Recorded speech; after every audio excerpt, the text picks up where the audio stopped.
Hedge funds are unique compared to other businesses in the way that we don't tailor to the everyday person.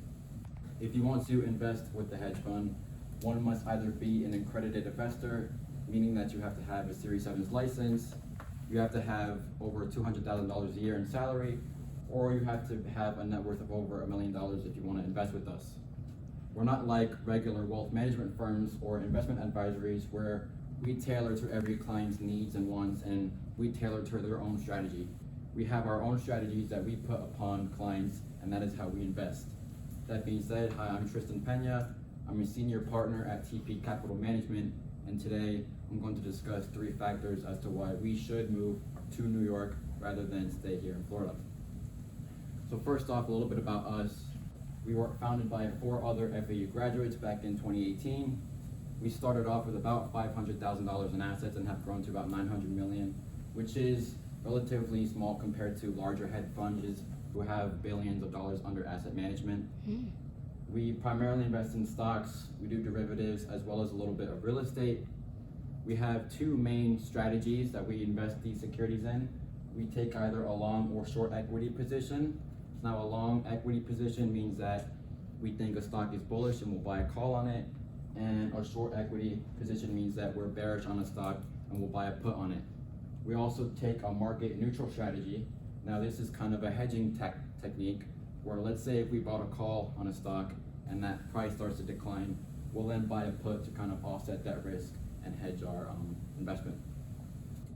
So the 3 main factors that I'm going to discuss today as why we should move to New York is employee salary. Second is going to be individual and family income. And then the third one is going to be recruiting. Now, why did I choose employee salary? Employee salary is important because it gives us an idea of how much of our revenue we're going to have to expense to our employees. You can see in this chart here that overall New York in the finance and hedge fund salary, as well as the analyst and manager MD component, they make much more of a salary than you would in Florida. If you take the totals of each of the charts, you see that New York has about a $70,000 salary difference compared to Florida. Now, the benefits of this is that we'll be able to provide, obviously, our employees with a higher salary. There is a risk, obviously, that New York, mainly Manhattan and New York City, is much higher cost of living than down here in South Florida. However, the overall summary is that if we do move to New York, we're able to have a higher employee retention rate, meaning our employees will be more loyal to us, and that'll help us in the long run of our firm. The second factor I chose is individual and family income. Now, the first column here, you see the household income. I just put that there to give you guys a general idea that New York citizens make more than Florida citizens. The next column I chose is over the 200K income percentage. Now, I chose this because, as I said earlier, you can only invest with us if you make over 200 grand a year or if you have $1 million in net worth. And you see that with New York's population, 11.5% of them make over 200 grand a year, while Florida's population, 6.4% only make 200 grand a year. So you have about a 5% difference there.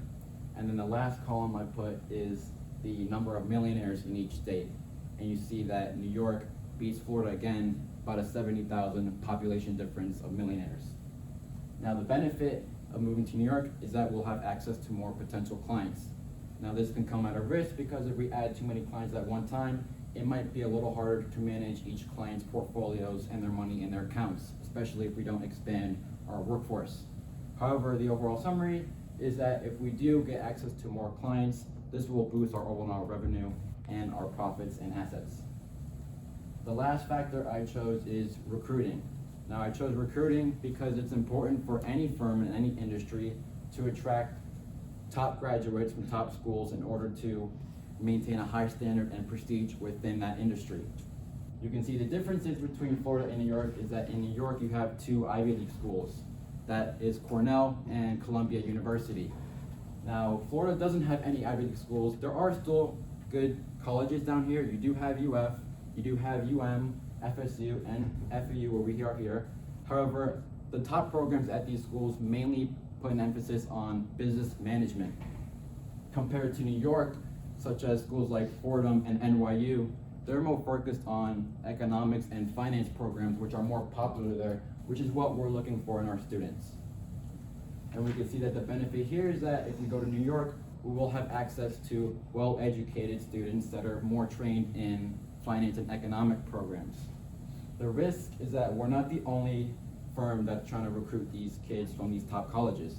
There are many bigger firms and funds that are also trying to recruit these top talented kids.